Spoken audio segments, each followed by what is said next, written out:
Wara 48 siegħa mindu f'pajjiżna reġgħet infetħet diskussjoni dwar l-abort, il-Partit Laburista ħareġ stqarrija xotta li permezz taghhha baqa ma ħax pożizzjoni ċara dwar din it-tema tant sensittiva u importanti.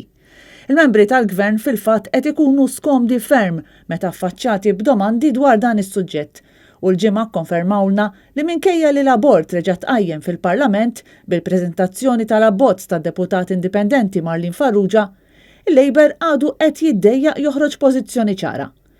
Mistoqsi minn Net News il-Ministru Silvio Xkembri ipprova jevita li jkommetti ruħu b'xi mod billi fakkarna li dan huwa suġġett sensittiv.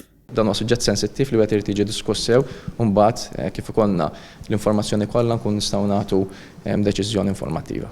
Iżda meta tlabnih jgħidilna x'in il-pożizzjoni tal-Partit Laburista, Xkembri kien verament skomdu u prova juża s-sarkażmu biex jevita li jagħti tweġiba. Mistoqsija kienet sempliċi ħafna. Il-pożizzjoni tal-Partit Laburista dwar l-abort, mhux l-abbozz, mhux fuq l-abort. Il-Partit Laburista għandu jew m'għandux sissa sal-lum pożizzjoni dwar l-abort.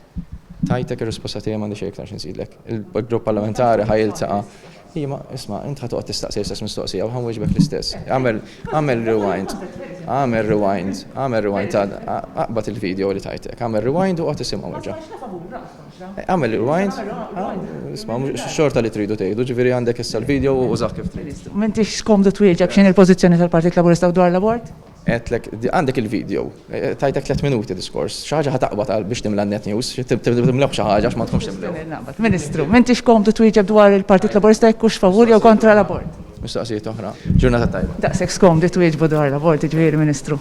Daqshekk skomdi tajdu favur jew kontra, very simple. L-istess mistoqsija għamilniha lill-Ministru tal-Edukazzjoni Ġastin Karwana, illi wkoll ikkonfermat li l-Partit Laburista kien għadu m'għandux pożizzjoni unika u sa dak il-ħin lanqas biss kien għadu ddiskuta l-materja. X'in il-pożizzjoni tal-Partit Laburista fuq l-abort? Aħna issa niddiskutuha fil-grupp parlamentari, ovvjament mhix materja li hija fil-manifest elettorali. Ġifieri sal-lum 2021 il-Partit Laburista m'għandux pożizzjoni fuq l-abort? Tistennew l-eżitu tad-diskussjoni tal-grupp parlamentari. Naħseb li weġbitek. M'għandux pożizzjoni. Fl-ebda ħin l-Ministru Xkembri u lanqas il-Ministru Karwana ma qalulna li l-grupp parlamentari tal-Labor kien se jiltaqa' biex jiddiskuti din il-materja f'xi ħin mal-ġurnata. U inqas minn satejn wara l-kummenti tagħhom, il-Partit Laburista ħareġ stqarrija fejn qal li aktar kmieni mal-jum kien tlaqqa il-grupp parlamentari.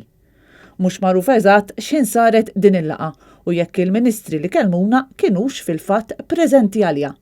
Madankollu din l-istqarrija kompli tikkonferma kif il-Labor qed jibqa' bla pożizzjoni komuni dwar il-qtil tat-tarbija fil-ġuf u farfar mir-responsabilità li jieħu stand bħala partit fil-Gvern.